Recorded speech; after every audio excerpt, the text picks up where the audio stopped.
결정 못한 제일 큰 이유가 시민들의 힘이에요. 그때 그 김재섭 의원 지역구 사무실에 막 계란 날아들고 밀가루 날아들고 막 그랬었잖아요. 케찹 뿌리고. 근데 그런 시민들의 직접 행동이 굉장히 국민의힘을 압박하는 유효한 수단이었다. 이렇게 보세요. 국회에 엄청나게 모이셨어요. 네, 맞아요. 저는 정말 살벌할 정도로 모이셨거든요. 엄청나게 저는 모셨죠. 너무 감사하더라고요. 그래 이 힘으로 보이콧을 막을 수 있겠다. 네. 이 힘으로 막아야 한다 보이콧을. 예. 왜냐하면 만약 국민의 원내 지도부가 보이콧을 선언하잖아요. 그러면 그날 탄핵 못 시켰어요. 그래서 탄핵되고 나서 예. 의원총회에서 욕하고 했던 거 아시죠? 네. 특히 찐윤들이 막 난리를 네, 쳤잖아요. 맞아요. 네. 비겁하다 짜다 했잖아요. 그게 이 찐윤들은 보이콧을 주장을 했었어요. 보이콧. 근데 네. 보이콧을 찐윤들 입장에서 보이콧을 안 하고 들어가는데 동참한 이유는 이제 의원들이 그때 저는 뭐 안 들어가서 모르겠는데 네. 그 본회의 직전에 그걸 했나 봐요. 야 들어가서 반대할 사람, 탄핵에 찬성할 사람 손 들어봐 했는데 손든 사람이 별로 없었나 봐 이제. 네. 그럼 우리 약속 지키는 거다. 그럼 들어가서 반대하고 나오는 오는데. 거야라고 했는데 들어갔는데. 약속 대련 생각했구나. 근데 저는 탄핵에 반대할게요 해놓고 들어가서 몰래 사부작 찬성 찍고 나오는 의원님들이 계셔서 통과된 거예요. 그러니까 이렇게 된 거예요. 약속 오겠다고. 근데 어쨌든 색출을 했잖아요 그때. 그래서 색출한단 말 나오고. 맞아요. 그 말도 안 돼. 어쨌든 그 국회의원한테 그럼 되나. 근데 어쨌든 보이콧을 막은 거잖아요. 맞아요. 보이콧을 못 막았으면 그날 탄핵이 안 됐고 탄핵이 안 됐으면 저는 아마 준내전 상태하고 또 비상계엄 터지고 독재로 갔을 거라고 생각해요. 맞아요. 그러니까 저는 이 길고 긴 6개월간의 어떤 우리가 내란을 극복하고 대통령 선거까지 오는 과정에서 그 젊은 정치인 김상욱이라는 사람, 보수 정치인 상당히 큰 역할을 했다. 엄청난 상징이었어요.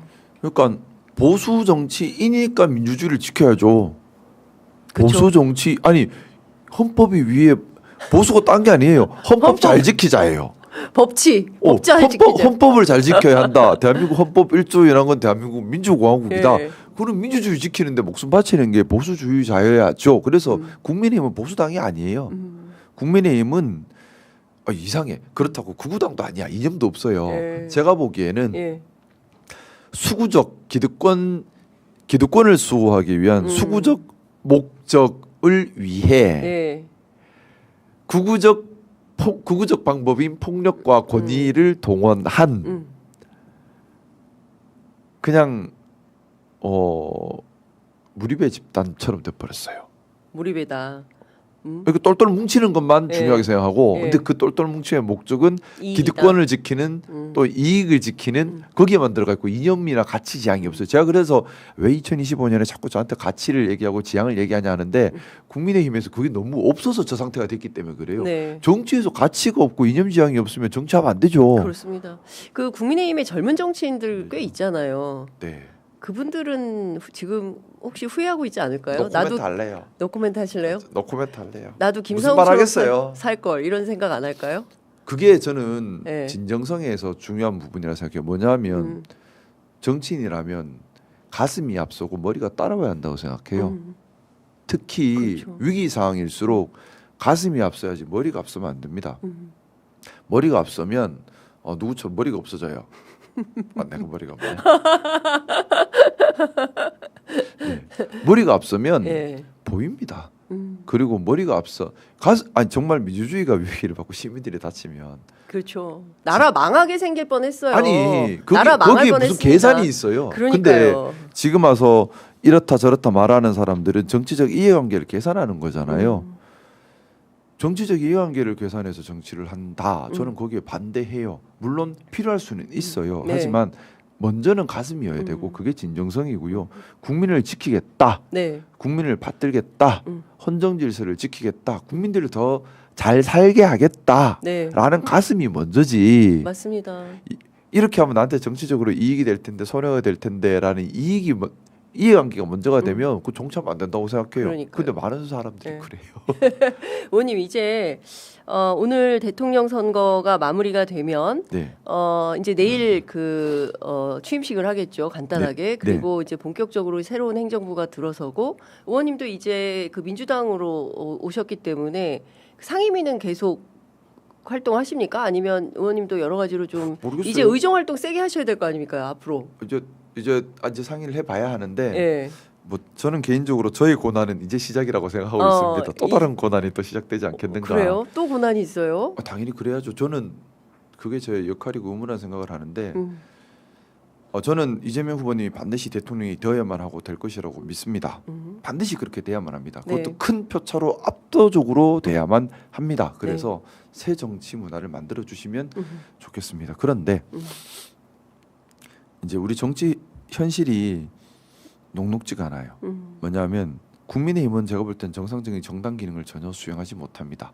야당 기능조차 수행을 못하고 그냥 발목 잡기만 할 거예요. 앞으로. 이제 정말 반국가 세력이 돼버렸어요. 아이고야. 국민의힘에서 국민의 짐이 되더니 국민의 적이 돼버렸어. 예. 자 그런데 예. 그러면 어떻게 해야 할 것인가? 민주당이 혼자 다 해야 돼요. 민주당이 보수의 기능도 잘 해야 되고 예. 민주당이 진보의 기능도 잘 해야 되고 예. 민주당의 안에서 권력 견제도 해야 되고 예. 권력 균형도 이루어야 되고 정책의 부작용도 검토하고 대안도 찾아내야 되고 큰일 났네. 혼자 다 해야 돼요. 예. 혼자 다 해야 되고 예. 그러려면 민주당이 어떻게 돼야 되죠? 더 민주적이고 더 건강해져야 합니다. 네네. 더 책임감이 강해져야만 해요. 그런데 이거는 우리가 민주당이 비정상적인 상황이에요. 원래 네. 정당 간에 해야 되는데 예. 국민의힘이 이상해지다 보니까 민주당이 비정상적으로 너무 큰 짐을 안게 된 겁니다. 그러니까요. 정상적으로 여당이 여당 기능만 하면 되는데 여당인데 야당 기능까지 해야 되는 이상한 상황이 돼 버렸어요. 네. 어쩔 수 없어요. 국민의힘이 저 모양이니까 방법이 없어. 우리가 다 해야 돼. 네. 다 해야 되는데 근데 정치의 현실을 생각하면 정치인들 중에 우리 민주당의 정치인들 중에도 정말 국민들을 받드는 마음으로 하는 분도 계시지만 네. 자기 이익으로 자기 자리 욕심으로 자기 명예 욕심에 갇혀가지고 속 좁은 자기 정치하는 사람도 분명히 또 있어요. 아 있겠죠. 사람 사는 데인데 다. 있더라고요. 네, 있겠죠. 네, 다 있어요. 있어요. 또 네. 권력에 예. 취해서 충성 경쟁이 벌어지는 것은 권력의 또 속성이에요. 맞아요. 예. 자 그러면 우리 안에서 이걸 어떻게든 자기 정치, 자기 욕심, 자기 자리 욕심에 빠져 있는 사람들을 국민을 받드는 마음으로 돌려내고 그런 네. 사람들을 좀 안 그러도록 애를 쓰고 예. 또 권력이 충성 경쟁으로 폭주하려고 하면 예. 그러면 안 된다고 막아내고 네. 또 안에서 다양한 의견들이 서로 갑론을박이 벌어지면서 내부 토론이 더 활성화될 수 예. 있는 예. 그런 걸 만들어내야 하는데 쉽지가 않아요. 민주당의 매기가 되실 것 같은데요. 그래서 근데 그래서 이제 저는 또 욕 먹겠죠? 예. 아니 뭐 제가 보기에는 건강하게. 근데 욕 먹어도 저는 국민 받드는 게 제일 먼저라고 생각하고요. 국민을 받들기 위해서는 민주당이 더 건강하고 더 민주적이어야 하고 그러기 위해서는 다양한 생각들 또 다양한 토론들 예. 합리적인 토론 그리고 늘 되돌아보는 노력 네. 그리고 권력을 쓸 때는 단호하게 쓰지만 동시에 절제하고 겸손한 마음 네. 가져야 한다 생각합니다. 그래서 그런 부분에 있어서 또 제가 할 수 있는 역할을 해야 될 것이고 그래서 또 외롭고 힘들 수도 있겠다는 생각도 하는데 그래도 그렇게 해야죠. 취재 편의점이 함께 하겠습니다. 외롭지 않게 늘 모셔서 말씀 듣겠습니다. 근데 이게 되게 중요한 게요. 돌이켜 보면 국민의힘이 저렇게 망가지게 된 이유 중에 하나가 나쁜 학습 효과가 있어요. 강성 지지층 중심으로 뭉쳐서 버티면 네. 기회는 온다. 왜냐하면 민주당이 권력을 잡지만 언젠가는 권력 폭주를 하고 그런 반작용으로 다시 권력이 온다라는 학습을 효과를 가지고 있고 그걸 그 생각으로 버티는 거거든요. 그러면 달리 말하면 예. 민주당이 건강하게 민주적으로 책임감 있게 잘 해내지 못해서 만에 하나라도 국민 여론이 다시 뭐 국민의힘을 그러면 안 조금 되죠. 힘이 간다 그러면 네. 국민의힘은 더 극우적으로 더 폭력적으로 갈 수 있어요.